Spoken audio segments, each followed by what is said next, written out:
Aleluia. Glória a Deus. Glorificado seja esse eterno, poderoso, maravilhoso, fiel, justo, verdadeiro Deus. É loucura.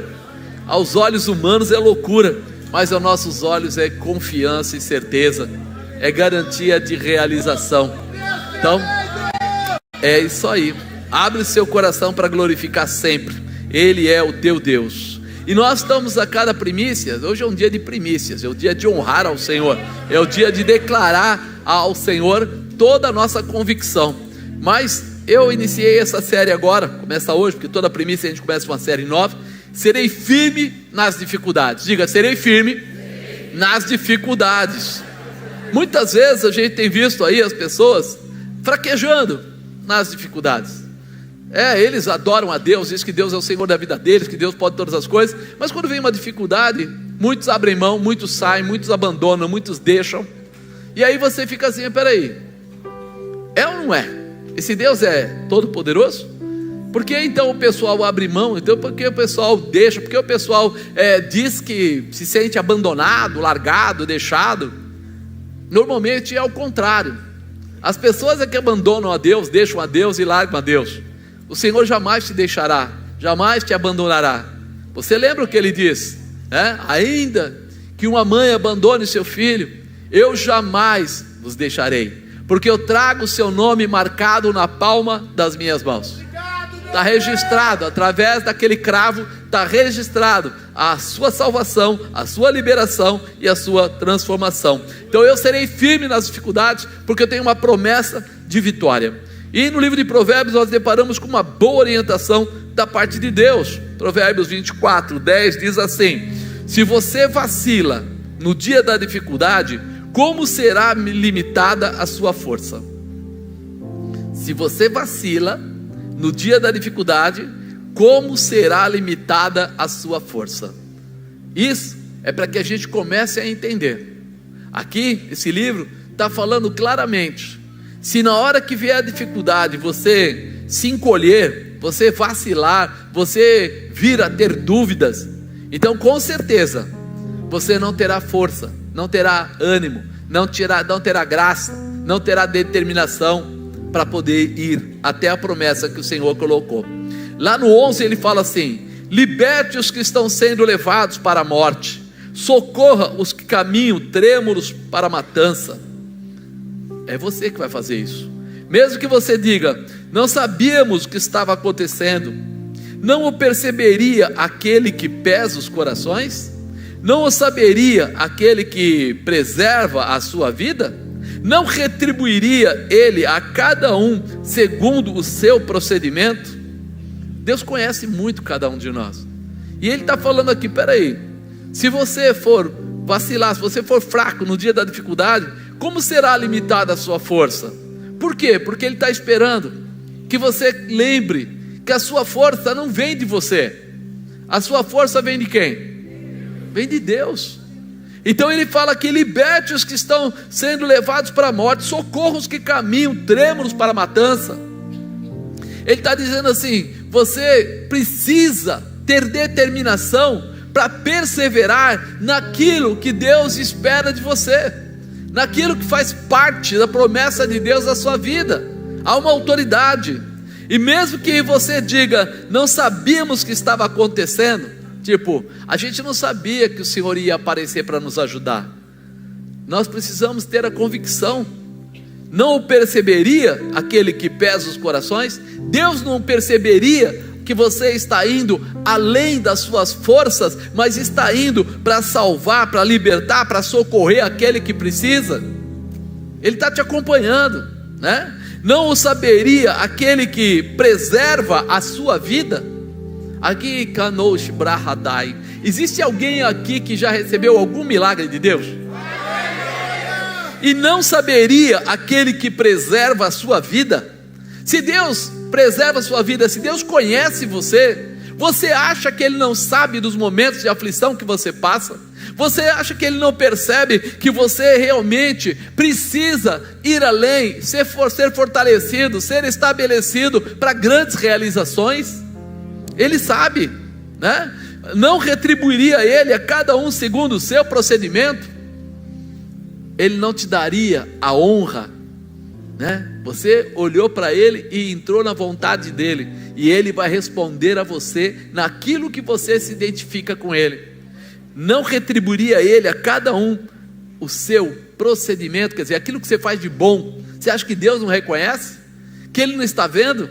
Então ele está dizendo, peraí, não deixe a fraqueza, não deixe a dificuldade roubar você ou limitar a sua força, porque nós somos assim.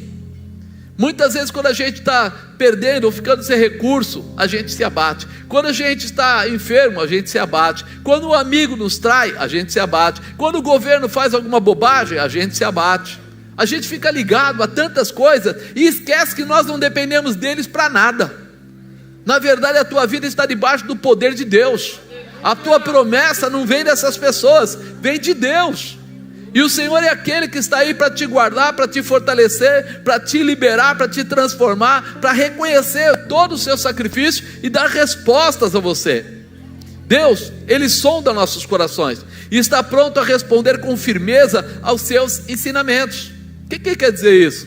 Responder com firmeza os seus ensinamentos. Toda vez que você cumprir os ensinamentos de Deus, Deus se levanta para entrar na sua guerra, para te fortalecer, para te proteger, para te dar graça, para que você alcance o que você precisa. Por isso é importante, Ele responde com firmeza aos seus ensinamentos, aquilo que Ele deixou registrado para você. Por isso seja firme, mesmo no meio da dificuldade, o Senhor estará pronto a te responder, mesmo no meio da dificuldade. Aleluia! Talvez quando a gente vê alguma dificuldade, a gente pensa que Deus abandonou a gente. Ele deixou a gente, Ele não está junto comigo. Como é que eu posso passar essa dificuldade? Mas será que você já percebeu que toda vez que vem uma dificuldade, o Senhor te prepara para vitórias maiores? Já conseguiu ligar esse fato? A dificuldade vem, mas não vem para te abater, vem para te estabelecer, vem para te fortalecer, vem para abrir os seus olhos e fazer de você alguém melhor. Você cresce nessa visão e se fortalece nessa determinação. Isso precisa estar no seu coração. E um grande exemplo de perseverança, de alguém que foi firme na dificuldade, foi Josafá, o rei de Judá. Ele foi muito firme na dificuldade. Ele tinha um pai que chamava-se Asa. Ele era o rei de Judá, o seu pai. Tomou atitudes de desonra para com o Senhor. Ele não começou desonrando Deus, mas ele no meio do caminho começou a mudar o seu perfil e começou a tomar atitudes que não condiziam com aquilo que era o ensinamento de Deus. Porque é uma verdade, nós seres humanos somos levados muitas vezes a empolgações erradas, através de amizades, através de coisas que aprendemos, através de cursos que fazemos, através de amigos que nós temos na escola, no trabalho, na rua. A gente começa a dizer que não, mas ao longo do tempo as pessoas vão nos levando. Você nunca fazia nada de errado e o seu pai até ensinou você a não fazer nada diferente do que é certo, mas lá no meio você começou a pegar amizade com pessoas que começaram a interferir negativamente na tua vida. E aí você pensa assim, puxa, também não vou perder tanto, sabe? Ele está ganhando dinheiro, eu só estou junto com ele. E quando menos espera, você está andando nos caminhos dele. Não, uma mentirinha, daqui a pouco você está mentindo. Não, uma bebidinha, daqui a pouco você está bebendo. E aí você vai saindo fora do procedimento, você vai saindo fora da direção, você vai abrindo mão daquilo que era mandamento, daquilo que era o propósito de Deus na sua vida, porque você está lá no meio, você gosta do que você faz. Talvez você seja um desportista, talvez você seja um excelente profissional, talvez você seja alguém que está, sei lá, envolvido na política, e você nem percebe que as pessoas vão fazendo o quê? Alguns esquemas, algumas condições. Olha, se você se levantar, você vai atrapalhar tudo, e isso vai prejudicar, e você fica naquela situação. E agora como é que eu faço? Como é que funciona? Já deve ter acontecido alguma coisa parecida com você. E chega aquela hora que você precisa ter coragem para fazer a diferença. Você vai precisar ter uma determinação voltada para Deus para poder fazer a diferença. Você vai ter que ser firme no meio da dificuldade. Por isso, nós temos que estar abertos, atentos, a não permitir que as coisas nos levem fora do propósito de Deus. O pai dele acabou desonrando a Deus. Sabe o que ele fez? veio uma dificuldade, uma guerra, e de repente ele ficou com medo. Israel ia lutar contra Judá, e aí ele vai e pega o ouro e a prata dos tesouros da casa do Senhor, das ofertas de Deus, daquilo que pertencia ao Senhor, mais um pouco do dinheiro que ele tinha, e enviou a Ben-Hadad, o rei da Síria, e fez isso buscando uma aliança com ele, para que Ben-Hadad fosse defendê-lo diante do rei de Israel, para que viesse protegê-lo. E aí de repente você fala assim, mas o que aconteceu com ele, para ele ir lá pegar o dinheiro que pertencia a Deus, para colocar agora na mão do sírio, na mão de um povo que não tinha nada a ver com ele, para que defendesse ele de Israel? Naquela época estava separado os dois reinos, do norte e do sul, e ele estava no reino do sul, mas no norte tinha. E aí como é que faz? Ele vai e pega o dinheiro que era da oferta. Apóstolo, ele não teve juízo? E quantas pessoas hoje não têm juízo? Quantas pessoas pegam o dinheiro que deveria ser entregue para Deus, porque a palavra de Deus ensina você a ser dizimista? Aleluia. Sim ou não? Sim. Ensina você a ser primiciante? Sim. E quantas pessoas pegam esse dinheiro, ao invés de entregar nas mãos de Deus, e vai comprar outras coisas? Ah, mas eu preciso. Mas vai pagar outras contas, vai gerar outras situações, com um recurso que deveria pertencer a... Não é tão desajuizado quanto aquele rei? Aquele rei foi se proteger com isso. E nós, seres humanos normais, nos dias de hoje, muitas vezes tomamos atitudes desse tipo. Pegamos o nosso recurso, que deveria ser entregue, os 10% para Deus, ou então um dia lá das primícias, e usamos ele para outras coisas. Não, é que eu vou viajar e eu preciso fazer a manutenção do carro para que eu possa viajar tranquilo. Eu estou me protegendo naquilo que eu acredito, mas não estou me protegendo naquilo que Deus ensina. Foi o que aconteceu com ele, né? Ele foi, enviou esse dinheiro, achando que isso ia mudar a situação.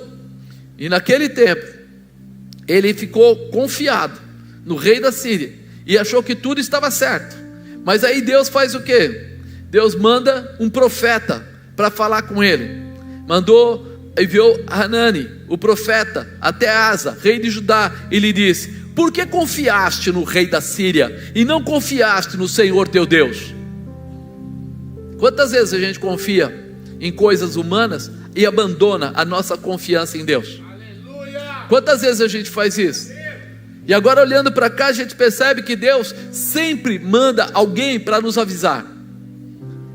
Alguém vem aqui, ministra uma palavra de oferta, alguém vem aqui e faz o ensinamento, dá para você a direção, e é uma escolha, seguir a direção ou não seguir a direção, sim ou não? É uma escolha. Agora quando a gente olha para esse Asa, né, o rei de Judá, o profeta foi até ele e disse para ele: por que confiaste no rei da Síria e não confiaste no Senhor teu Deus?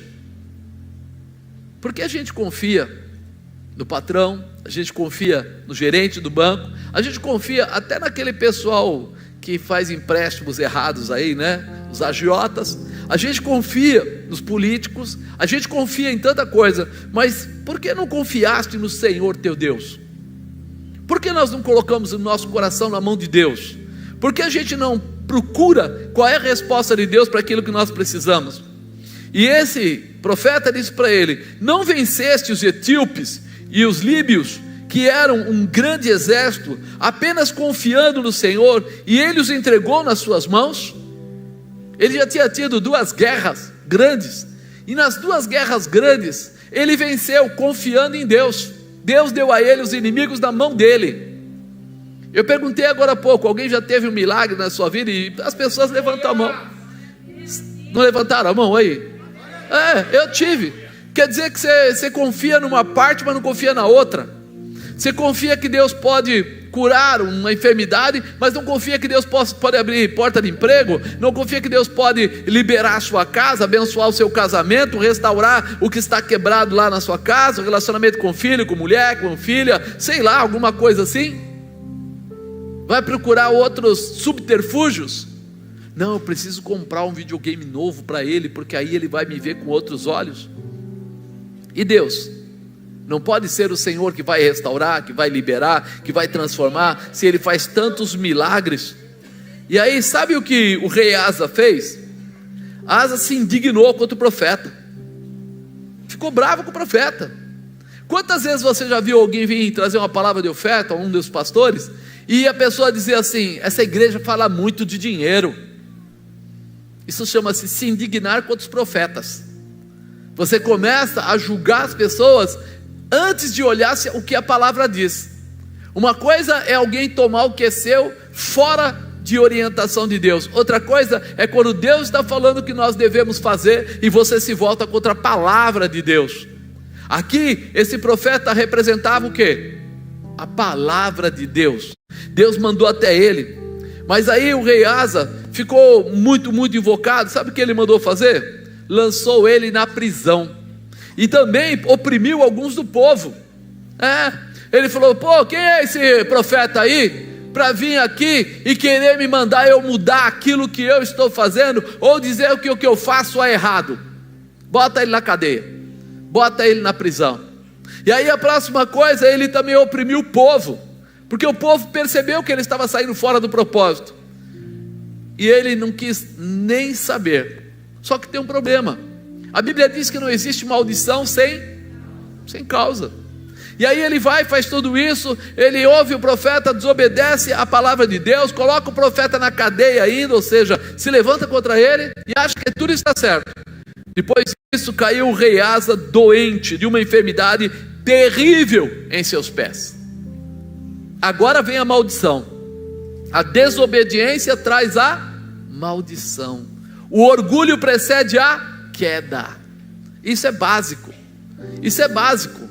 Mas como ele já não sentia, porque é assim que funciona. A pessoa já não sente. A pessoa já não tem discernimento. A pessoa que vai saindo fora do propósito de Deus, ele começa a perder o discernimento. Ele já começa a olhar com olhos carnais. Simplesmente, me agrada ou não me agrada? Se não me agrada, não é de Deus. Se me agrada, é de Deus.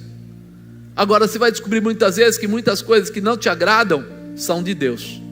Você vai descobrir muitas vezes que Deus vai querer te corrigir, te colocar de volta na posição, não porque Ele não te ama, ao contrário, porque Ele te ama e quer ver você abençoado, quer a sua casa abençoada, quer a sua família abençoada, quer os seus filhos abençoados.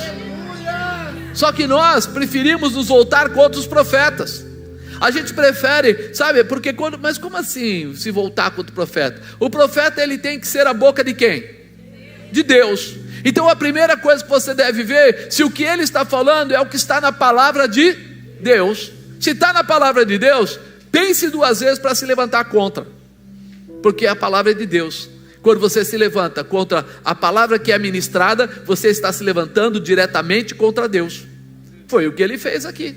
Ele se levantou contra Deus, e a partir daí a proteção de Deus sobre a vida dele, porque era de Judá e tinha uma proteção, acabou. E quando o inimigo percebe que você está totalmente desabilitado, desprotegido, a próxima coisa que ele faz é pisar na sua cabeça, é realmente massacrar você, é trazer sofrimento na sua casa, trazer dificuldade financeira, é fazer com que seu dinheiro não prospere.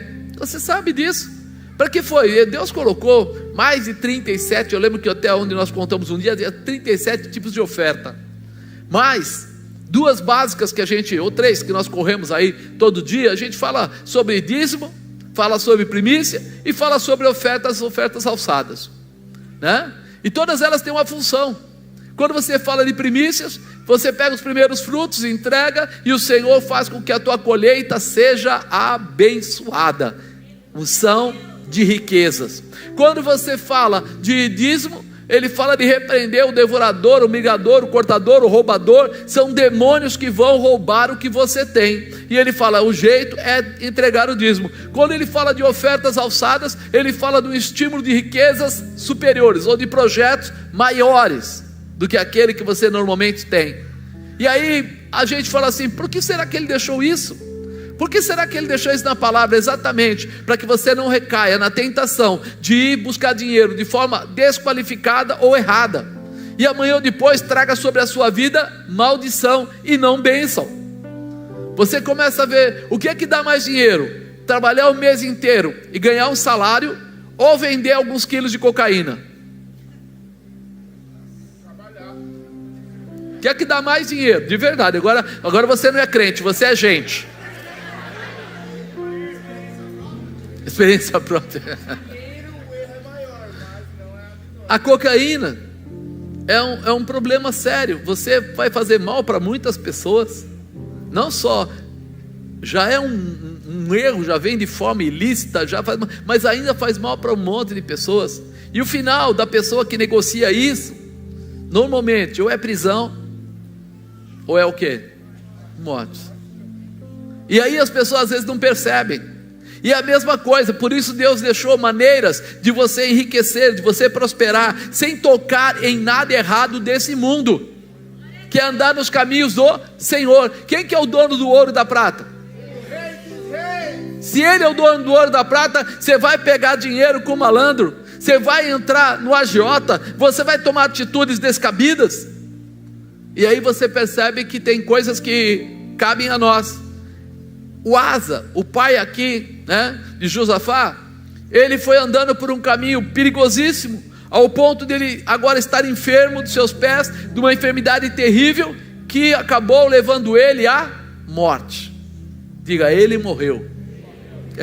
Para você saber que o comportamento dele foi tão desqualificado, que além de ele desonrar a Deus, ele perdeu a própria honra, porque morreu e acabou a história, Ele para aí. Aí Josafá tinha tudo para seguir o pai com os mesmos comportamentos. Imagina, você agora é príncipe, vai ser rei, e seu pai já tem um monte de ministros, um monte de gente, todo mundo. Cabe a você ser diferente. Você vai chegar lá, vai colocar tudo em ordem, ou você pode deixar o barco ir andando do jeito que está, e todo mundo fica feliz com você. E agora?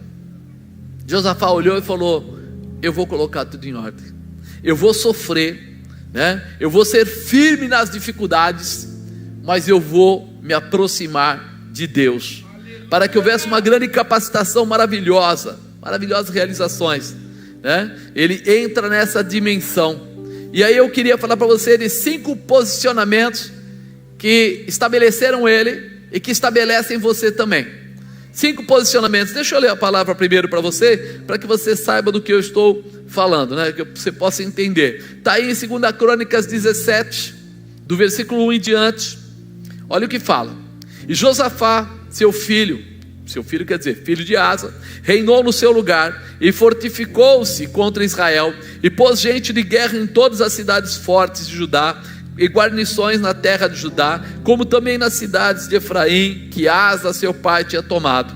E o Senhor foi com Josafá, porque andou nos primeiros caminhos de Davi seu pai, e não buscou Balaíns, antes buscou ao Deus de seu pai, e andou nos seus mandamentos, e não segundo as obras de Israel. Aqui ele está tratando seu pai como a linhagem dele. Ele era da linhagem de Davi, então ele quer dizer assim, como orientação de Davi. E o Senhor confirmou o reino nas suas mãos, e todo Judá deu presentes a Josafá, e teve riquezas e glória em abundância. E exaltou-se o seu coração em seguir os caminhos do Senhor, e ainda tirou os altos e os bosques de Judá. E no 3º ano do seu reinado enviou ele seus príncipes, a Ben-Hail, a Obadias, Zacarias, Natanael, Micaías, para ensinarem nas cidades de Judá. E com eles os levitas, Semaías, Netanias, Zabadias e Asael, e Semirabote, e Jonatas, e Adonias, e Tobias, e Tobi Adonias, e com eles os sacerdotes Elisama e Jeorão. E ensinaram em Judá, e tinham consigo o livro da lei do Senhor, e rodearam todas as cidades de Judá, e ensinaram entre o povo. E veio o temor do Senhor sobre todos os reinos da terra que estavam em roda de Judá, e não guerrearam contra Josafá.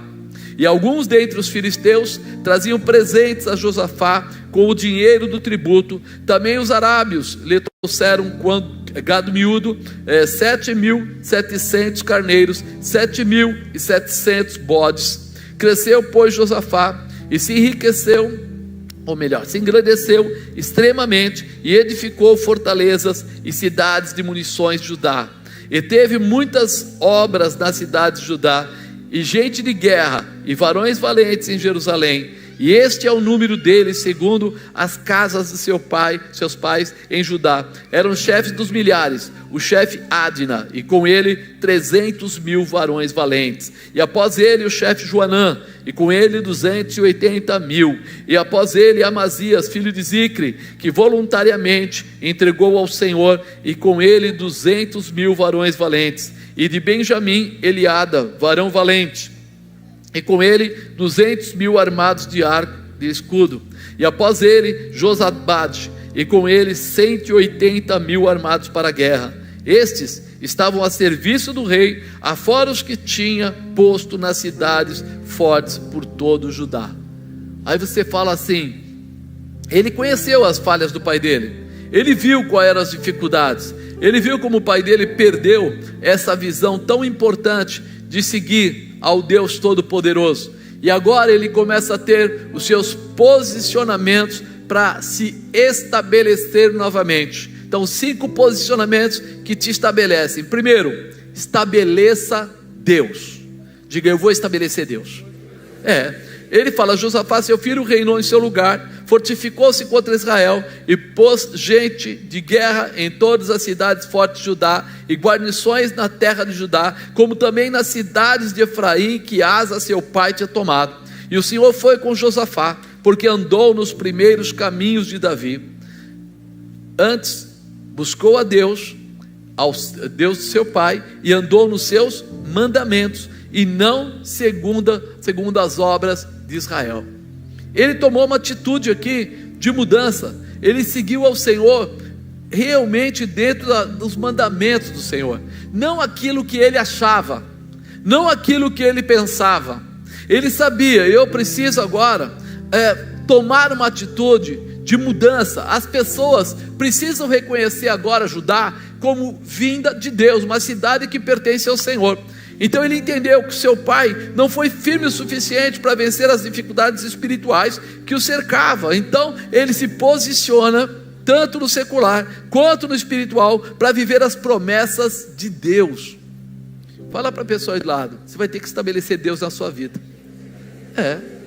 Porque muita gente fala de Deus, mas quando as pessoas saem lá fora e veem o vocabulário dele e veem os comportamentos dele, percebe que ele não tem quase nada de Deus, né? E tem uma Bíblia, às vezes, tem alguma coisa assim, mas realmente os comportamentos e os procedimentos ficam longe de Deus.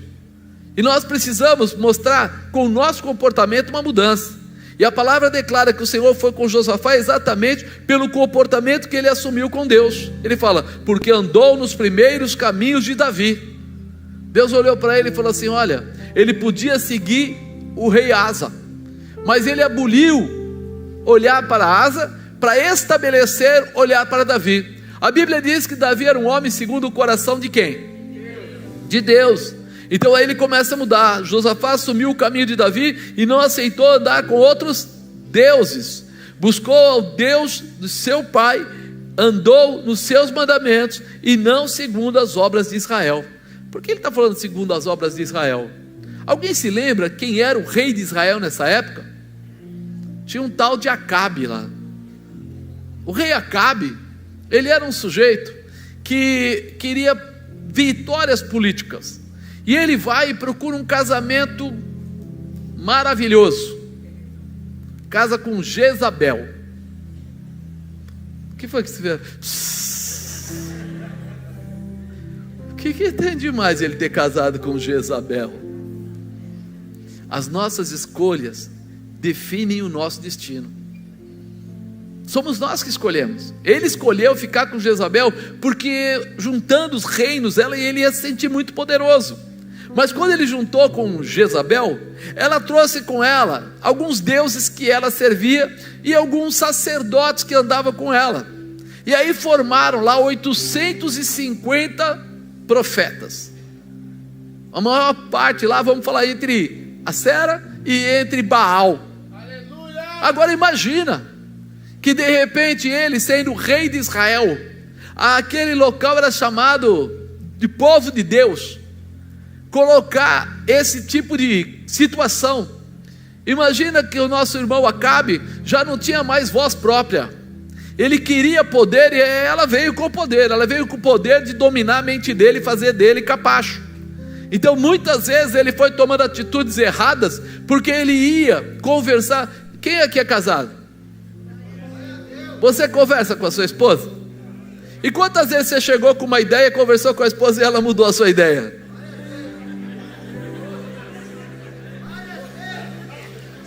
Várias vezes. E se ela é uma esposa de Deus, beleza, ela te levantou. E se ela não é uma esposa de Deus? É por isso que nós conversamos, mas nós nos entendemos.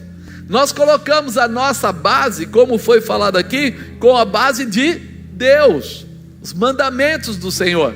Nós entramos numa dimensão diferente. E aí quando nós olhamos agora, ele fala sobre a comparação: buscou ao Deus seu pai e andou nos seus mandamentos, e não segundo as obras de Israel. Não foi para aquele lado, não foi querer fazer encaixes políticos. Isso diz alguma coisa para você? Encaixes políticos, e depois traz o lixo para o país todo, traz o lixo. Foi o que a Jezabel fez. E o final da vida de Acabe foi boa. Ele até achou que era, mas se deu mal. Por quê? Porque ele teve um banquete lá, um local, se junta com Josafá, percebe que Josafá está bem na presença de Deus, convida Josafá para ir à guerra com ele. Já aí Josafá fica meio sem graça, porque afinal de contas ele queria ter paz com o outro, tal, vai junto. Mas ele fala uma coisa interessante que até de manhã comentei e marcou quando eu li um dia desse. Ele fala assim: você vai vestido como rei e vai na carruagem ali no carro real, e eu vou com a roupinha, né? Faz de conta que eu não sou ninguém, sou só um soldadinho, né? Nossa, que honra ele estava dando para Josafá, né? Josafá se colocando todinho como rei, e ele se colocando todinho como escondidinho.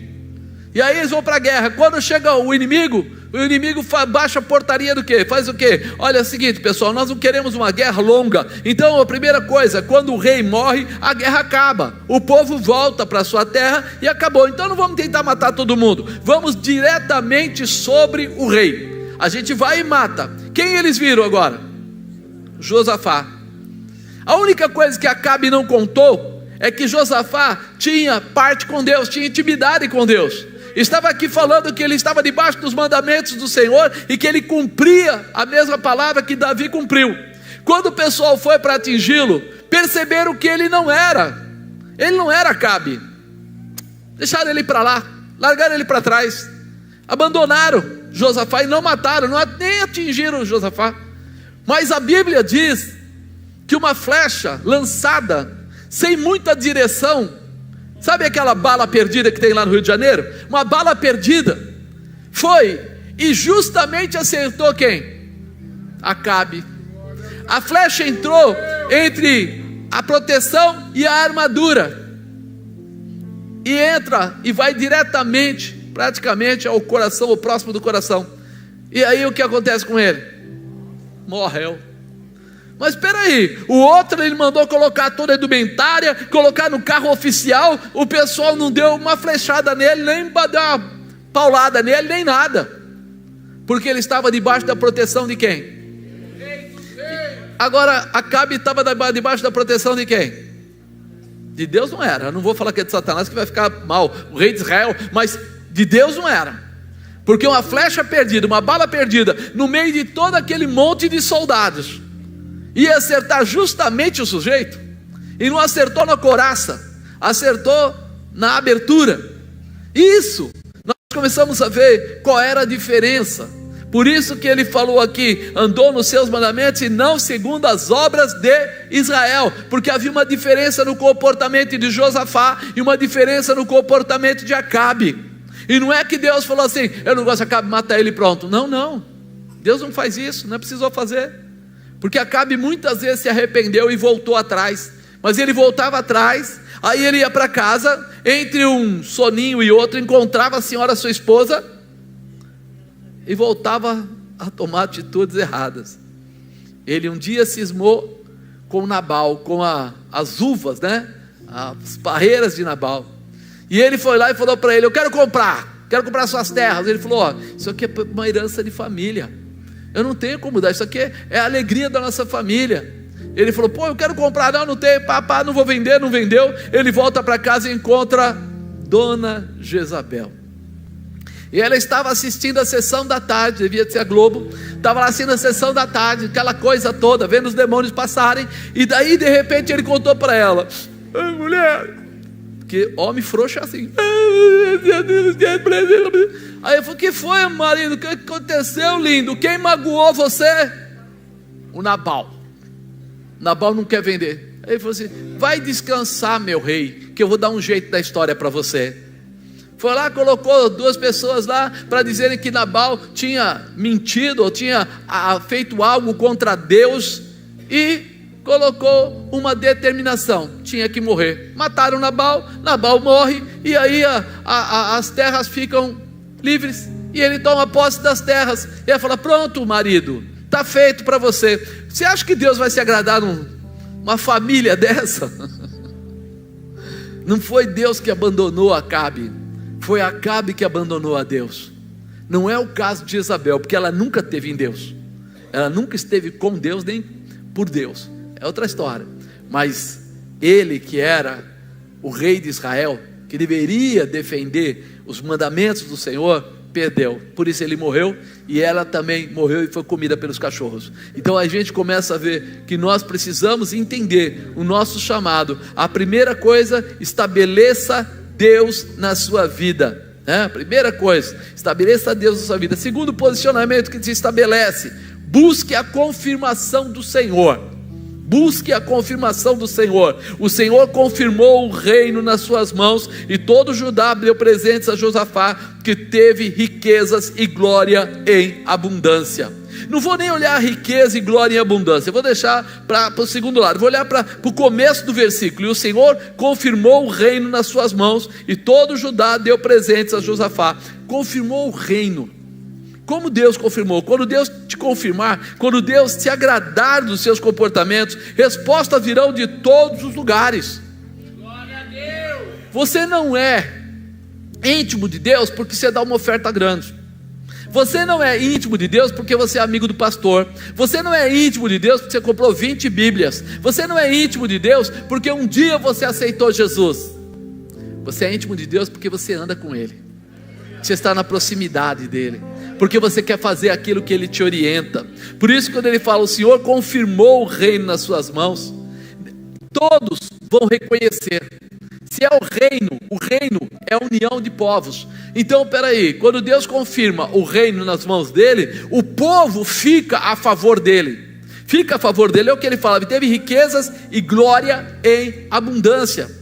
Todos começam a olhar para ele e ver que ele é uma pessoa especial, de um comportamento diferenciado. Aquele versículo que a gente costuma ler: buscai a Deus e a sua justiça, e as demais coisas vos serão acrescentadas. Mas elas serão acrescentadas quando? Quando você buscar a Deus e a sua justiça. É isso que faz de você receber, estabelece em você a confirmação do Senhor. Quando você busca a Deus e a sua justiça. Não adianta buscar a Deus e a sua vontade, a vontade própria. Não adianta buscar a Deus e fazer os seus rolos. Não adianta buscar a Deus e ser o mais espertinho de todos. Não adianta buscar a Deus e ser aquele que vai no ocultismo, na mentira, nos desejos carnais. Não, eu busco a Deus e ando pela sua justiça. Aí as demais coisas são acrescentadas. Aí você não faz força para que essas coisas entrem na sua vida, porque elas vão começar a entrar naturalmente. Você vai buscar e vai receber. Não é a riqueza ou a abundância que traz a presença de Deus, mas é a presença de Deus que confirma muitas realizações nas nossas vidas. Por isso precisamos amar a Deus sobre todas as coisas. O pai de Josafá não conseguiu entender isso e se perdeu. Ele não entendeu. Ele começou bem, acabou mal. Mesmo tendo no começo do seu reinado feito boas coisas da presença de Deus, ele acabou sendo fraco, né? Não foi firme nas suas dificuldades.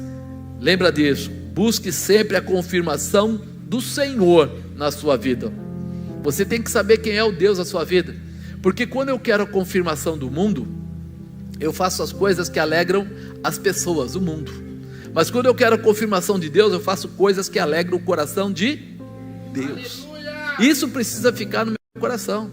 Se eu quero alegrar a mulher do vizinho, eu não vou dar a flor para minha mulher porque é a mulher do vizinho. Mas se eu quero alegrar a minha esposa, eu não vou dar a flor para a mulher do vizinho, eu vou dar para a minha mulher. Eu tenho que ter posicionamento, eu tenho que ter direção, eu tenho que ser reconhecido ali naquilo que faz parte da minha vida.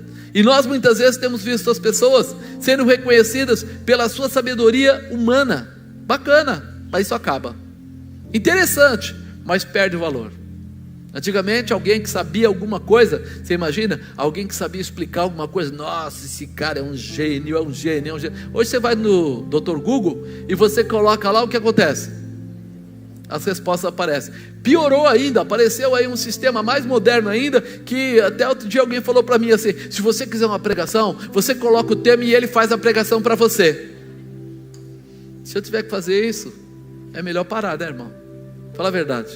Você acha que eu vou perder a oportunidade de ouvir a voz de Deus ao meu favor? Porque toda vez que eu vou preparar uma palavra, antes disso eu falo: Senhor, fala que o teu servo ouve. Eu quero fazer algo que venha de ti, Senhor. Porque hoje, fala a verdade, quantos livros tem prontos, quantas internets tem pronto aí, que tem esboços. Você vai lá e entra lá e fala assim: escreve na sua internet para você ver, esboços de pregação sobre mulher que trai marido, esboço de como arrecadar dízimo. Tem milhares. Mas será que é isso que Deus quer falar? Não é melhor perguntar para quem quer falar? Senhor, fala comigo, quero ouvir tua voz. Porque o dia que começar a precisar usar esse subterfúgio, é porque nós estamos vazios. Nós já perdemos essa intimidade. Nós lemos Bíblia, nós ouvimos pregações de terceiros, sim, nós ouvimos as pessoas, nós conversamos entre os pastores e vamos pedindo para Deus: fala conosco, vai nos dando direção. Porque às vezes pessoas que nem são membros de igreja falam uma frase que bate lá no seu coração e sai uma pregação. Uma frase que uma pessoa fala, porque quando você ouve aquela frase, ela mexe com o teu entendimento e ela chama a sua atenção e você fala: Deus, que é isso? Como uma pessoa tão humilde está falando algo tão poderoso? E aí você vai, pega as suas Bíblias, pega os seus livros, faz um estudo e busca e conhecer o que é que Deus quer falar através daquilo. Você acredita que Deus dá sinais? Você uma vez já viu algum sinal que você está andando na rua, aconteceu alguma coisa, você precisa que Deus fale com você, e Ele fala através de um outdoor, fala através de um plástico no carro, fala através de uma pessoa ímpia, que nem é crente. Já aconteceu isso comigo, irmão. Já levei sustos assim, especiais.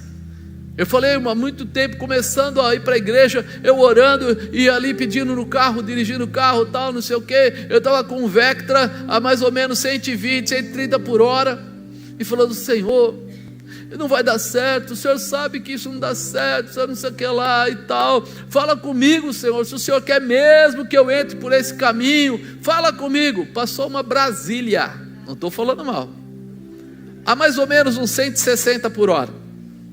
E um plástico no vidro traseiro do tamanho de um outdoor. Mas a Deus tudo é possível. Eu olhei e falei: o que é isso? Enfiei o pé no acelerador, eu falei: vou atrás desse cara. Não consegui pegar. Eu com o Vectra zero e ele com uma Brasília amarela, bem assim, parecia meio chapadaça. Sabe aquela que você não valoriza? Aquela... Eu só conseguia ler o que estava escrito atrás. Parece que Deus não deixou eu nem encostar. Ele falou assim: você vai ficar aí atrás e vai ficar lendo para aprender. Deus fala nas pequenas coisas. Deus tem respostas para colocar na sua vida. Mas você está pronto para buscar as respostas de Deus? Terceiro, não é sobre você. Diga: não é sobre mim. E exaltou-se o seu coração em seguir os caminhos do Senhor, e ainda tirou os altos e os bosques de Judá. Amado, a gente olha para o rei Josafá e vê um cara diferente. Ele começa a reinar, e ele olha lá, passa lá 1 ano, 2, coloca as coisas em ordem, ele olha e fala assim: peraí, tenho ali um lugar aonde eles estabeleceram a adoração para Baal, para os Balaíns, para as coisas. Tem mesmo, está lá. Peraí, e lá tem aquele bosque que eles faziam, tipo um bosque, um lugar, e colocavam um altar para sacrifício. Pois é, vamos lá e vamos arrebentar aquilo tudo agora. Tirou todos os altos, tirou todo o bosque, tipo, arrancou tudo. Que loucura, irmão.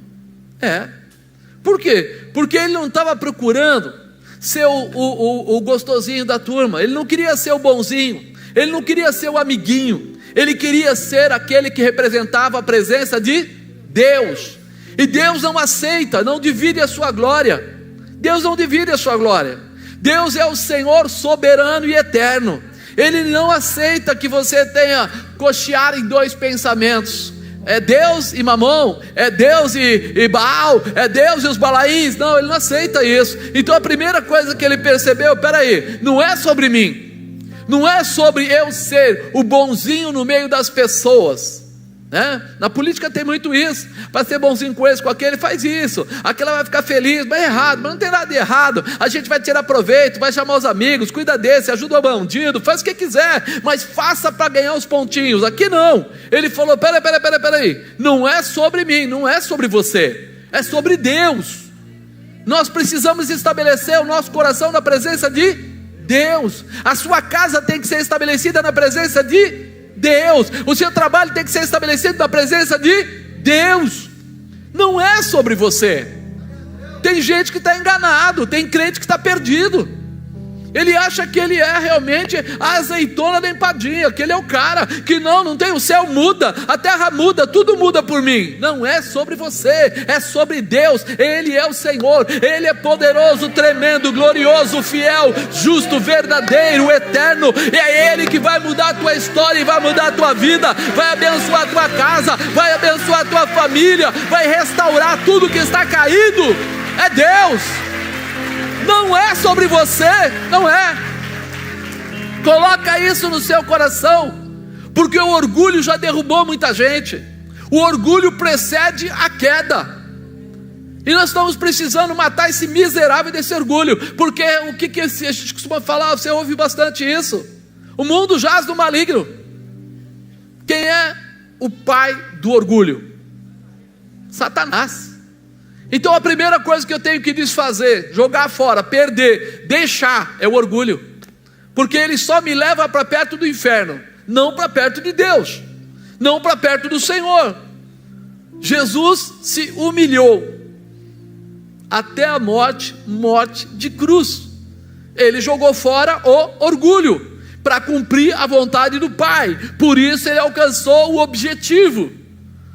Ele não, em momento algum, ele falou: vou mandar legiões de anjos aqui para derrubar todos esses romanos miseráveis, vou cortar o pescoço de quatro. Não.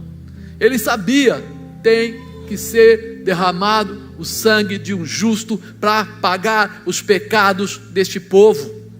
Nós precisamos abrir o nosso coração.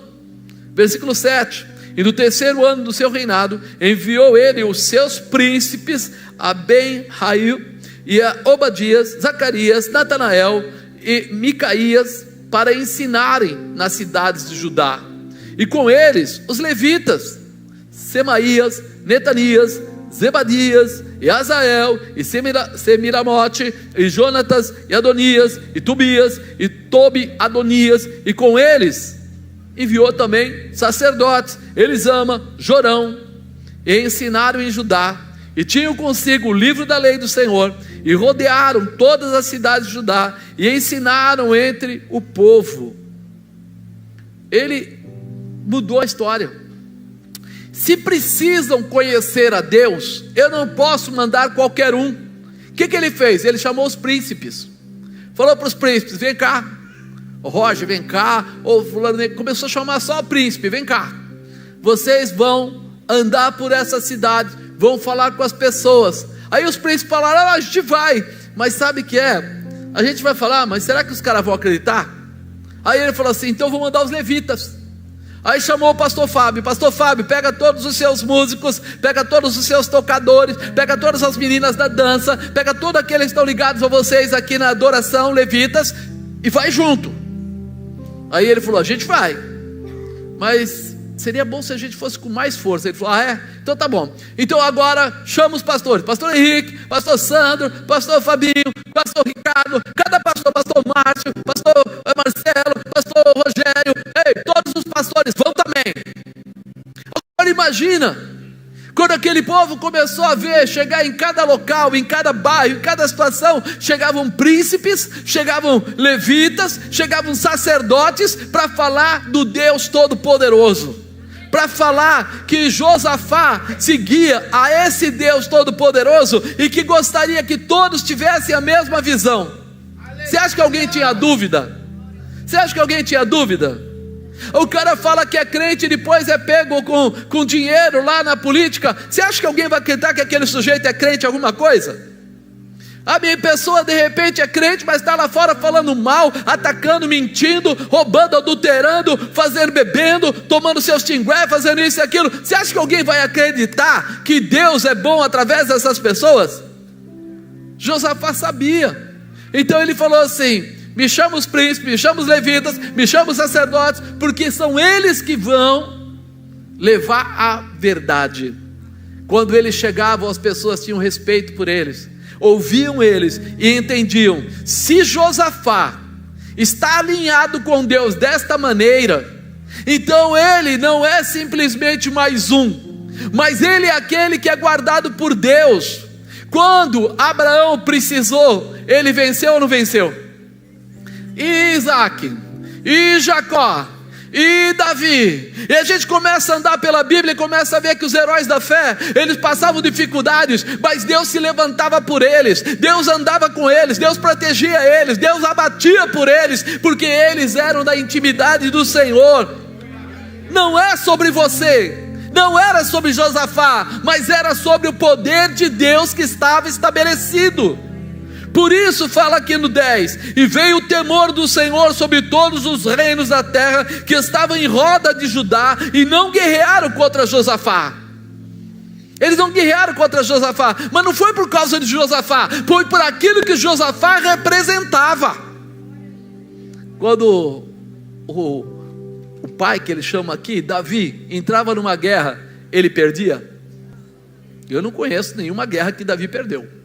Ele não perdia. Mas quando Davi ia, ele ia na força dele ou na força de Deus? Quando ele encontrou o gigante, ele falou o quê? Ah, gigante, você não me conhece, eu sou o maior matador, tal. Não. Ele falou: eu vou em nome do Senhor dos exércitos. Ele não valia nada.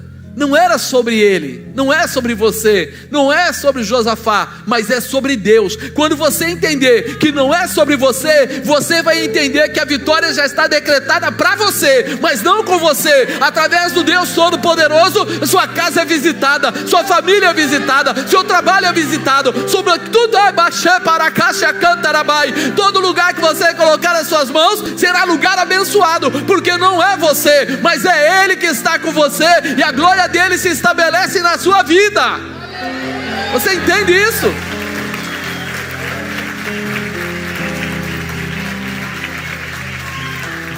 Josafá não precisou mostrar que ele era um rei poderoso, porque talvez Josafá era filho de Asa e não teria tanto valor.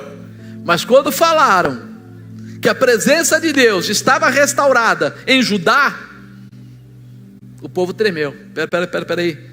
Não vai contra ele, porque a guerra não é ele. A guerra é contra aquele que abriu o mar. A guerra é contra aquele que abriu o Jordão. A guerra é contra aquele que abateu todo aquele povo egípcio. É incrível, irmão. Talvez hoje as pessoas não conheçam tanto a palavra de Deus e eles não valorizam. Ele não precisava mostrar que ele era poderoso. Mas quando a gente vê falar de Moisés, falar do mar se abrir, o mar fechar, parece toda historinha da carochinha, não parece? O mar se abriu, o mar fechou, matou todos os egípcios e tal. Quem já viajou para o Egito? Ninguém. Nenhum para me ajudar a mentir?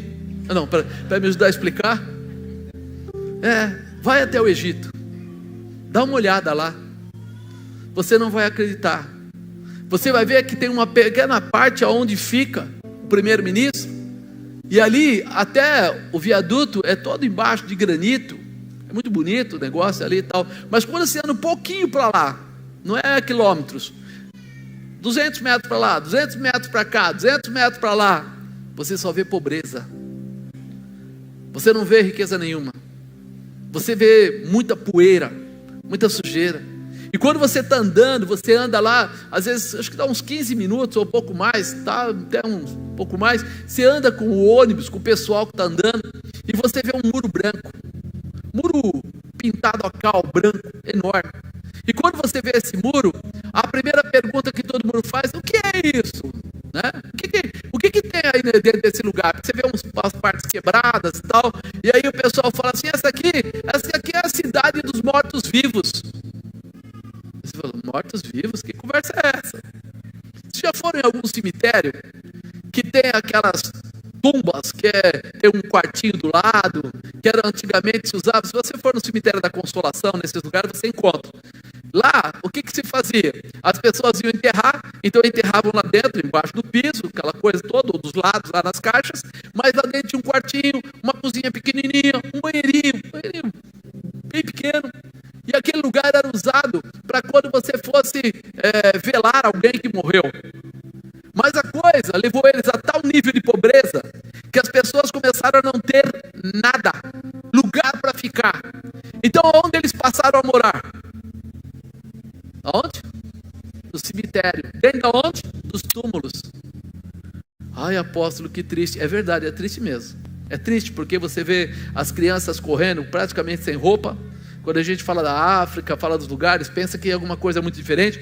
Você vê lá, criancinha sem a parte de baixo da roupinha, aquela coisa toda, eles comem com dificuldade. Mas aí, quando você é um pouquinho espiritual, volta a você o que Deus falou: esse povo que você está vendo, você não voltará a ver, Moisés. Não era só a morte do faraó ou daqueles que estavam com ele, mas queria dizer assim, toda a riqueza deles. Quantas pragas houveram? 10 pragas. Eles ficaram debaixo de praga. As pragas cessaram, mas não foram retiradas. Elas cessaram, elas pararam, mas não foram retiradas. Então, eles que eram o povo mais rico daquela época, foram perdendo tudo e se tornaram um dos povos daquela região muito pobre. Agora, há pouco tempo atrás, há uns 5 anos atrás, começou a surgir uma igreja que era proibido isso lá. Era proibido, os muçulmanos não permitem. Mas devido à pobreza, à necessidade, os crentes começaram a ficar embaixo de marquises, atrás de não sei de onde, e hoje eles estão fazendo cultos em grandes lugares. Chegam a ter cultos de 10 a 15 mil pessoas, numa forma absurda. Sabe o que é isso? Deus tem misericórdia, mas só o povo do lugar pode restaurar o que está quebrado. Hoje eles estão realmente ainda em dificuldades. Por isso, quando a gente fala e a bênção de Deus está com você, cuidado, porque a bênção de Deus que está com você porque Deus está com você. Se Deus se retirar da sua vida, a coisa pode complicar bastante. Por que o senhor está dizendo isso? Porque num dado momento, José, ele acabou assumindo, né? Você lembra disso? Que ele foi governador do Egito, sim ou não? Sim. E quando ele foi governador do Egito, faltou alguma coisa? O Egito teve alguma coisa a mais? Foi quando o Egito passou a ser dono de todas as terras dele.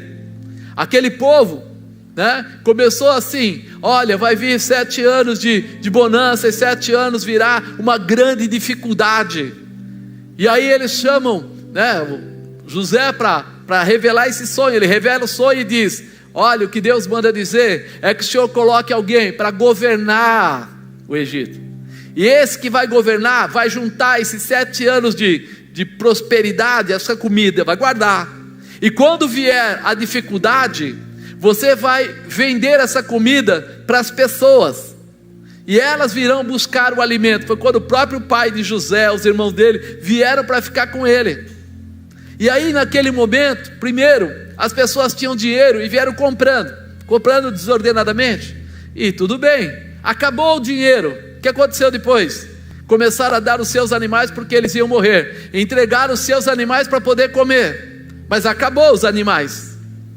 E aí vem a terceira parte: dar as terras para o governo. E eles deram as terras dele para Faraó, isso através de José. José era da parte de Deus, e estava trazendo a prosperidade para o Egito, e foi trazendo, e de repente todas as terras passaram a ser de posse de Faraó, do Egito, e de repente ele devolve as terras depois para eles e diz para eles: de tudo que vocês plantarem, 20%, 25%, 20%, acho que vai voltar, impostos, vocês vão pagar sempre, tudo que você produzir, você vai dar uma parte. Faraó ficou muito abençoado. Quando Deus teve liberdade de dirigir o Egito. Mas depois passou o tempo, e aí muda o Faraó e mudam as pessoas, e eles colocam o povo de Deus como escravos, e eles começam a escravizar o povo, e o povo começa a se misturar com o povo do Egito. Já perderam as suas revelações, já perderam a sua condição de adoração a Deus, e aí eles passam a ficar numa situação subjugada, e abusam, até o ponto de matarem as crianças. Aí aparece quem? Moisés, e Deus fala: vou libertar. Então, para que você saiba que quando Deus está abençoando, a bênção é grande, mas quando Deus tira a mão, a maldição é grande. Eu só fiz esse comentário para abrir esse parênteses para você, do que Deus está aqui falando hoje através de Josafá com a sua vida, com a sua condição.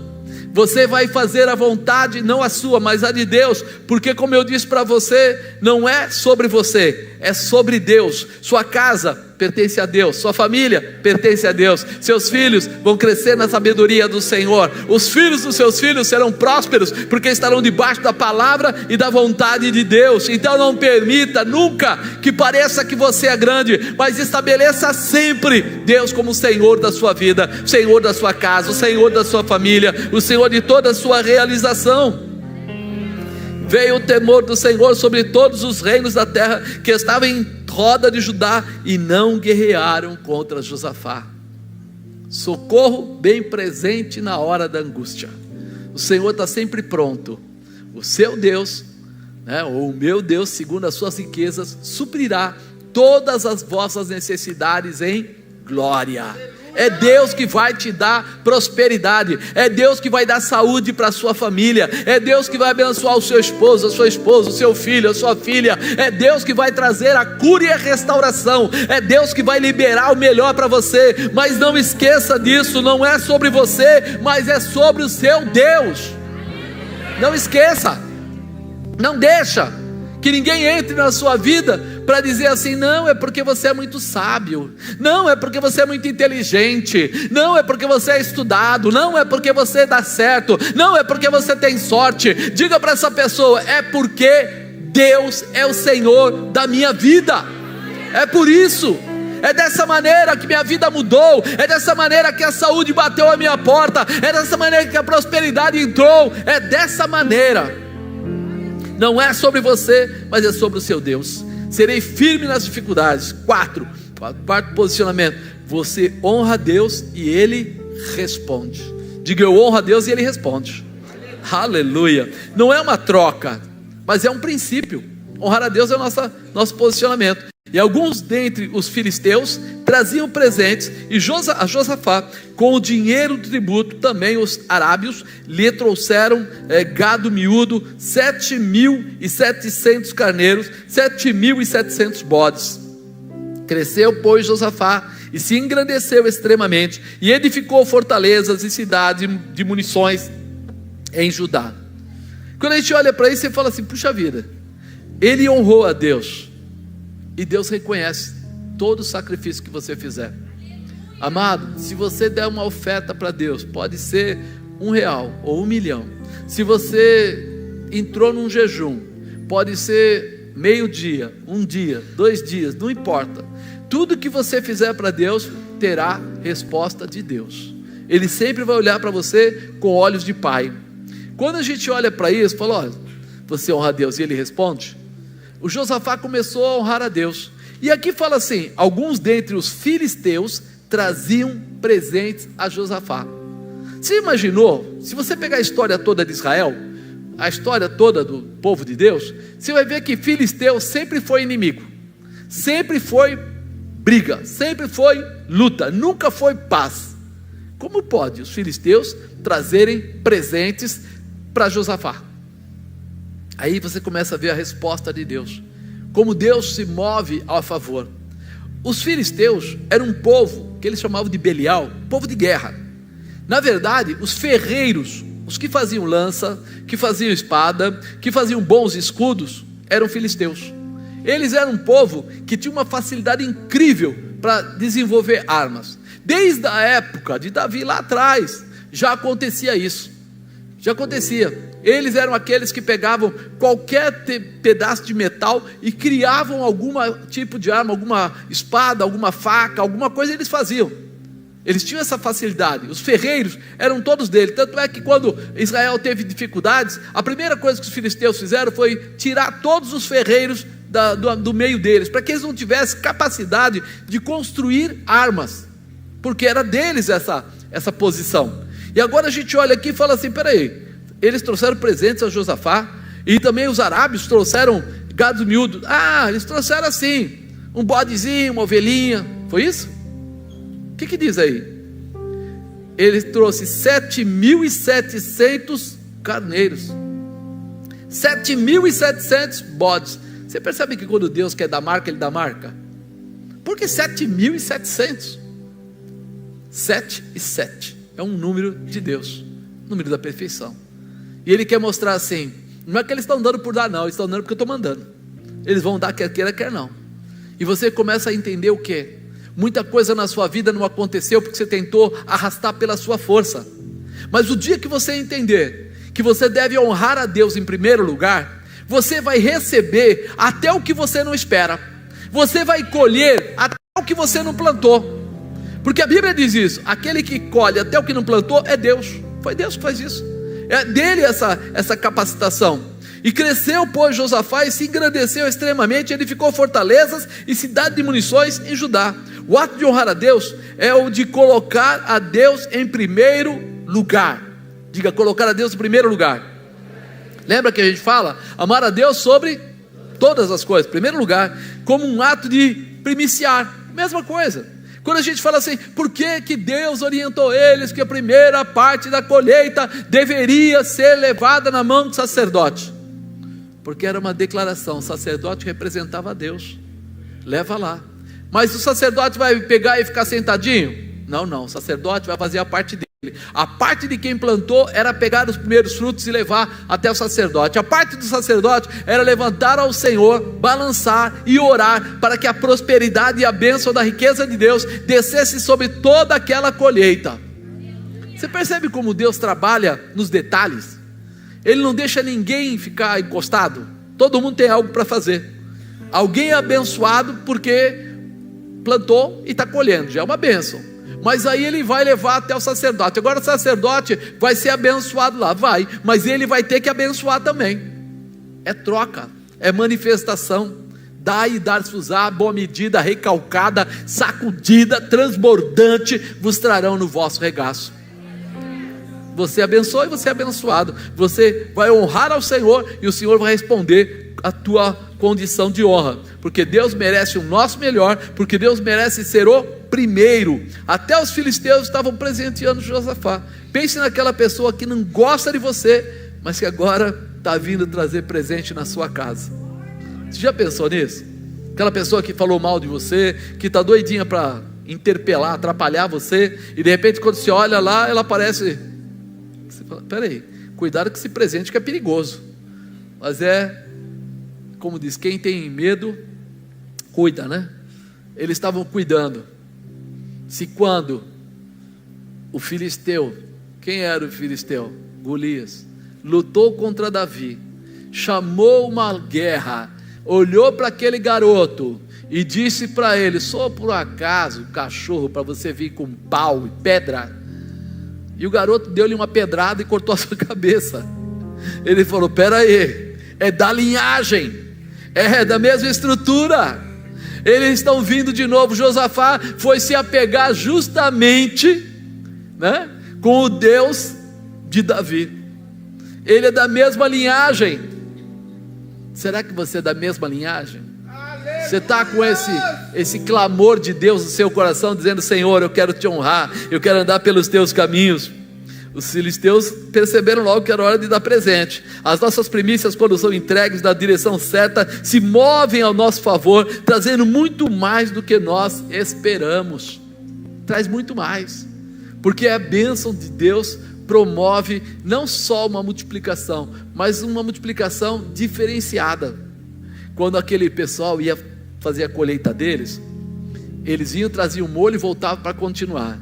Mas diz que quando eles colhiam as espigas, por exemplo, que caíam no chão, havia uma ordem: não peguem as espigas que caírem no chão, não colham até a cerca, deixe um pouco. Por quê? Porque eu vou deixar um pouco? É meu, eu colhi, eu estou colhendo, porque é para o órfão, é para a viúva, para aquelas pessoas que não têm. Agora imagina o seguinte: como as pessoas iam dar se eles tivessem pouco? Por isso Deus dava muito para eles, porque sabia que a continuidade daquilo era riqueza também para eles, mas também para as pessoas que estavam em volta, para o necessitado, para o caído, para o carente, para o viúvo, para a viúva, para aquelas pessoas que precisavam. Nós precisamos abrir os olhos para Deus e entender. Cresceu, pois, Josafá, engrandeceu extremamente. Aqui fala de se engrandecer extremamente ao ponto de dar condição de edificar cidades. Amado, quando alguém diz assim: Deus me abençoou e eu construí uma casinha, construí lá 2 quartos, sala, cozinha, banheiro, aí o cara já fala assim: nossa, Deus me abençoou, eu construí. E se Deus te der uma cidade? O que você acha? Cidade é bom? Uma casa é bom. Você imaginou que uma cidade nunca vai ter 2 casas, né? Você já viu cidade de 2 casas? Não existe isso, né? Isso é sonho de verão. Agora, quando você fala assim, uma cidade, você imagina quantas casas, quantas coisas, que estrutura tem isso? E ele recebeu essa manifestação de Deus, se engrandeceu extremamente ao ponto de edificar cidade. Se você quer riquezas, honre a Deus com as suas primícias sempre. Reconheça o Senhor como aquele que te dá uma colheita abundante, uma condição de riqueza, não olhando, será que Ele vai dar? Amado, se Ele der, Ele é Deus, se Ele não der, Ele é Deus do mesmo jeito. Agora a minha parte é honrar a Ele em todo o tempo, sem voltar atrás. Serei firme nas dificuldades, porque na prosperidade eu vou gozar da plenitude do meu Deus, eu vou gozar da prosperidade do meu Deus. Quinto e último, sua força vem de Deus. Diga: minha força vem de Deus, não é de qualquer jeito. Ele teve muitas obras nas cidades do Judá, e gente de guerra, e varões valentes em Jerusalém. Este é o número deles, segundo as casas de seus pais. Em Judá eram chefes dos milhares, o chefe Adna, com 300.000 varões valentes. Joanã, filho de Zicre, aqui não, Joanã é primeiro, com 280.000. Depois Amazias, o filho de Zicre, ele se entregou voluntariamente ao Senhor, 200.000 varões valentes. E Benjamim, Eliada de Benjamim, varão valente, e com ele 200.000 armados de arcos e escudo. E depois Josadabe, 180.000. Estes estavam a serviço do rei, afora os que tinham posto nas cidades fortes por todo Judá. Esse aqui é só um grupinho. Ele tinha soldados, vamos dizer, em todos os lugares para ajudar a guardar. Quando Deus nos dá um propósito, Ele também prepara um exército para nos ajudar a vencer. Você nunca vai estar sozinho. Quando Deus começa a te dar uma direção, quando Deus te manda fazer alguma coisa, talvez você diga, mas eu sou pobre, mas eu não tenho. Meu irmão, se coloca na posição, porque Deus vai enviar o restante. Se Ele deu uma ordem, pode ficar tranquilo que Ele vai enviar o restante para você, para se completar. Eu acho que você lembra de Davi, na caverna de Adulão. Lembra disso? Ele estava fugindo de quem? De Saul. E ele fugiu, encontrou uma caverna, entrou naquela caverna, encontrou 400 homens. Quantos homens? 400. Uau, fantástico, é homem demais. Só que quando ele entrou lá, ele começou a fazer o levantamento. E aí ele descobriu, uma parte deles eram endividados, estavam fugindo, não podiam ficar na cidade que eles estavam fugindo, foram parar lá. Aí ele olhou para uma outra parte, começou a conversar, eram doentes, pessoas enfermas. Ele falou, isso daqui também não está muito legal. Aí ele foi lá e descobriu pessoas que estavam angustiadas, oprimidas, abatidas, desanimadas. Meu irmão, ficar com um cara desanimado é ruim. Imaginou 200? Ficar com uma pessoa doente é ruim. Imaginou, sei lá, mais 100? Ficar com alguém que está fugindo, que não pode aparecer em lugar nenhum é ruim. Mas tinha mais uns 100 assim. Quando você olha 400, ele fala assim, puxa vida, e agora? Se fosse você, quanto tempo você levaria para correr de lá? Para fugir daquele lugar? Segundos ou minutos? Falou, vou ficar aqui, vou ficar nada. Se eu estou precisando do exército, eu caí no lugar errado. Nenhum deles era soldado, nenhum deles estava preparado para a batalha, nenhum deles estava pronto, nenhum deles estava com a fé estabelecida. Sabe o que ele fez? Se estabeleceu como general deles, se colocou como o capitão, ensinou, tratou, restaurou, lutou com eles. Pouco tempo depois, ele sai de lá, vai uma luta contra os filisteus, chega lá naquela região, ele entra com 400 e volta para casa com 600. Como é que é? Ele foi para a guerra com 400 e volta para casa com 600? Como é que é isso, irmão? Você vai no supermercado fazer compra, leva 400 reais, compra o que você precisa e volta com 600. O que aconteceu? Quem foi que você roubou? Você consegue perceber isso? Que tem coisas que Deus faz que não é para a gente entender, é para a gente viver. Porque quando nós acreditarmos, essa mesma plenitude, esse mesmo poder, essa mesma graça vai se estabelecer na vida da gente. Nós sabemos que nós temos uma dependência especial, que a força que eu tenho vem de Deus. Deus prepara todos os detalhes, e Ele cresce, Ele vai somando os guerreiros, Ele vai juntando, e de repente quando você olha, sabe quantas pessoas somam aí? Eu acho que é 1.180.000, mas eu vou falar 1.200.000 para arredondar. Só ali tem 1.200.000 soldados, é bastante? Aqui cabe umas 1.000 pessoas. Você precisa ter quanto? 120 lugares desses para colocar as pessoas? Não, 120 é 1.200 lugares, 1.200 igrejas dessas para colocar o pessoal dentro sentado. Você já pensou o que é isso? É o exército que Deus deu a ele, é o exército que Deus deu para Josafá. Ele agora tem esse grupo de trabalho, esse exército, e eles estavam mais do que fortalecidos. Ele teve muitas obras da cidade de Judá, e gente de guerra e varões, que está todo mundo com ele. Esses estavam ao serviço do rei Josafá, afora os que tinha posto nas cidades fortes por toda Judá. Esse daqui é só o exército, mas tinha mais por aí. E aí que você começa a falar assim, como pode? Ele herdou do pai dele problemas, ele herdou do problema dificuldades, mas Josafá confiou no Senhor e demonstrou para todo mundo quem era o seu Deus. Ele confiou em Deus. Será que você está pronto para confiar em Deus? Porque quando você confiar em Deus, vai parar a reclamação. Quando você confiar em Deus, você não vai ficar dando ouvido para qualquer pessoa que vai ficar falando. Agora você confia nesse negócio de igreja, você acha que vai dar certo? Eu acho que você não vai conseguir, eu acho que você não tem dinheiro para isso, eu acho que você não é capaz, Você fala para eles: você não conhece meu Deus, você não conhece quem é o Senhor da minha vida. Não, essa enfermidade é muito ruim, você não conhece o Senhor da minha vida. Você vai ver o que Deus pode fazer na família de alguém que entrega a sua casa nas mãos de Deus. Há uma mudança. Todos sabiam do posicionamento de Josafá, sentiu confiança na intimidade dele para com Deus. Sabe o que acontece? Josafá mostrava para eles o quanto ele confiava em Deus, e todos iam atrás do rei, porque se o rei confia, nós vamos confiar também. Você é o papai e a mamãe lá da sua casa? Será que seus filhos conseguem enxergar isso? Será que seus filhos enxergam o tamanho da sua confiança em Deus?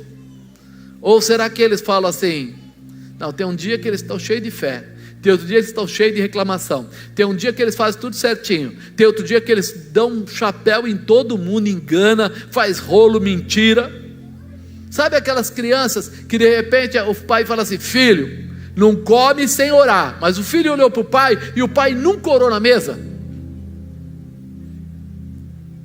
Eu vou falar de uma forma mais fácil de você entender. Sabe quando o pai da família falava na época do mundo: filho, se você estiver fumando, eu vou fazer você engolir o cigarro. Depois o pai batia lá. O filho olhava e queria ser como quem? E o pai fumava. E o filho ia fazer o quê? Eu tinha um primo bem pequenininho, um bebê ainda assim, jovem, 10 meses, 11 meses. Meu tio vivia em bar de domingo. Toda hora ele gostava muito desse bebê, para ele era um troféu. Ele tinha outros 2 filhos, mas daí era o troféu, porque veio depois de um tempo. Então ele ia para o bar e levava o bebê junto.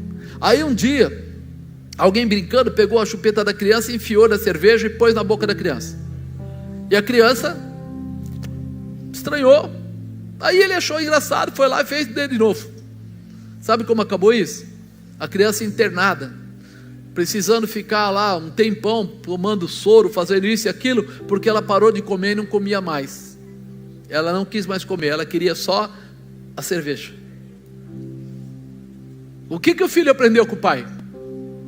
Ele não fez por mal, fez por ignorância, por achar assim que ele estava com o troféu e ele queria mostrar o troféu e aquela coisa toda. E nós muitas vezes temos visto, eu dou desse exemplo, mas quantos outros exemplos seus filhos têm visto? Quantas coisas você já viu?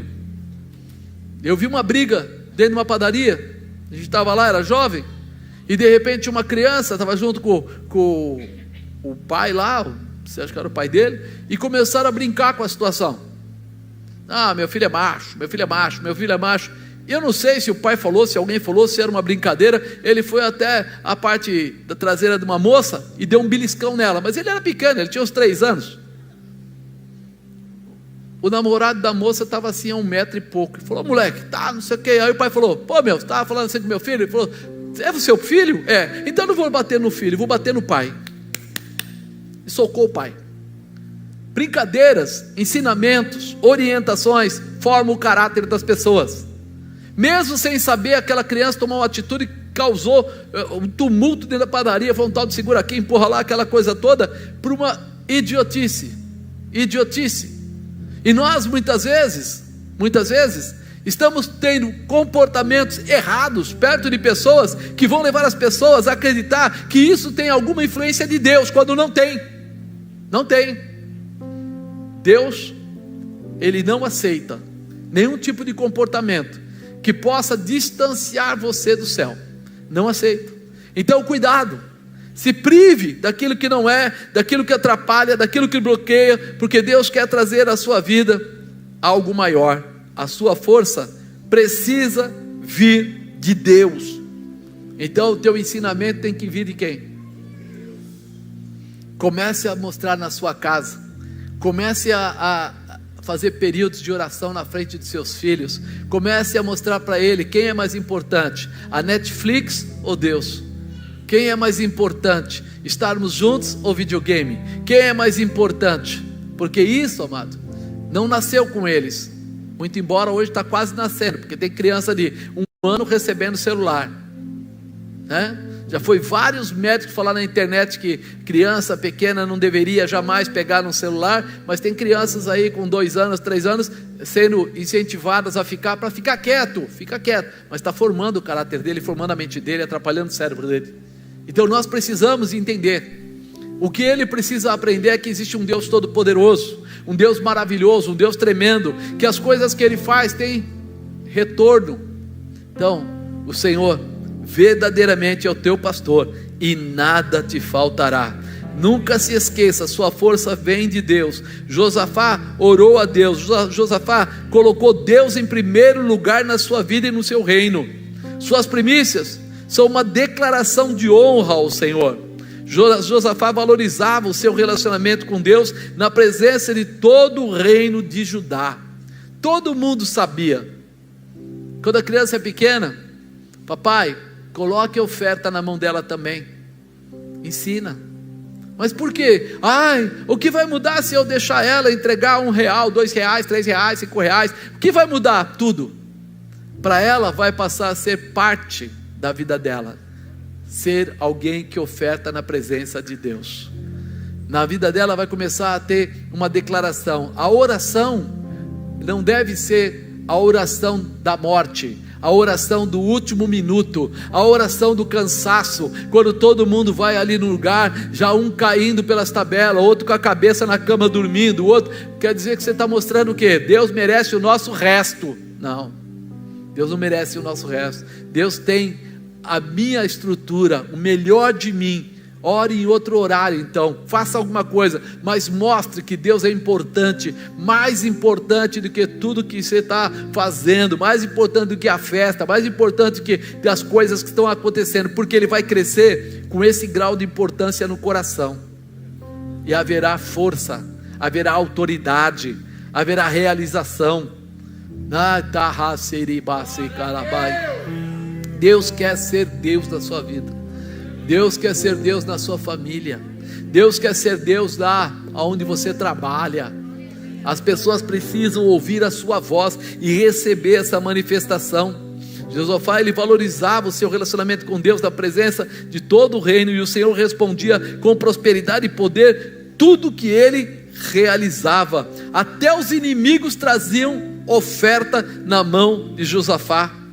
Seja firme na dificuldade, honre ao Senhor. Nós temos o hábito de um dia por mês, o primeiro domingo, parar e falar sobre honrar a Deus. Esse é o nosso texto principal, honrar a Deus. E as primícias é a confirmação, porque as primícias são uma oferta, uma declaração que o começo, ou seja, o princípio, o primeiro é de Deus. Por isso nós fazemos isso todo primeiro domingo. Todo primeiro domingo a gente fala sobre a honra de Deus, sobre a necessidade de colocar Deus em primeiro lugar e viver isso, e entregamos aquilo que é a nossa oferta de primícias, que é o que? Antigamente eles pegavam o primeiro molho e levavam o primeiro molho na mão do sacerdote, para que ele levantasse, orasse, e a colheita do restante, daquilo que estava fazendo, fosse abençoada. Hoje nós não plantamos, nós trabalhamos em empresa, trabalhamos em alguma coisa. Então o que a gente faz? A gente pega, divide por 30, pega 30 avos e considera como se fosse primeiro dia, um dia, entregando nas mãos do Senhor, para que a gente saiba que tudo aquilo que vier vai trazer riqueza e vai trazer realização. Deus vai multiplicar o seu recurso, Deus vai multiplicar o seu ganho, Deus vai estabelecer grandes vitórias. Aqui nós olhamos para Josafá e vimos, ele honrou a Deus, e Deus fez o que? Estabeleceu, ele colocou lá as pessoas para ensinarem, mostrou que deveria ser a primeira para todos eles, não só para ele, mas para toda a cidade, porque ele sabia, eu sou só o rei, mas a cidade é de Deus. Deus é capaz de cuidar de todos nós. Deus é capaz de cuidar das nossas plantações, do nosso gado, dos filhos que nascerem, de tudo que acontecer, e mais ainda, para que o inimigo não entre no nosso território, não roube o que é nosso, não atrapalhe, não impeça. Então quando a gente fala de primícias, nós estamos falando de riquezas de Deus e reconhecimento à honra de Deus. Nós temos muitos tipos de oferta. Eu lembro que a última vez lá que nós damos uma listinha, tinham 37, acho que era, tipos de oferta, até onde nós chegamos ali.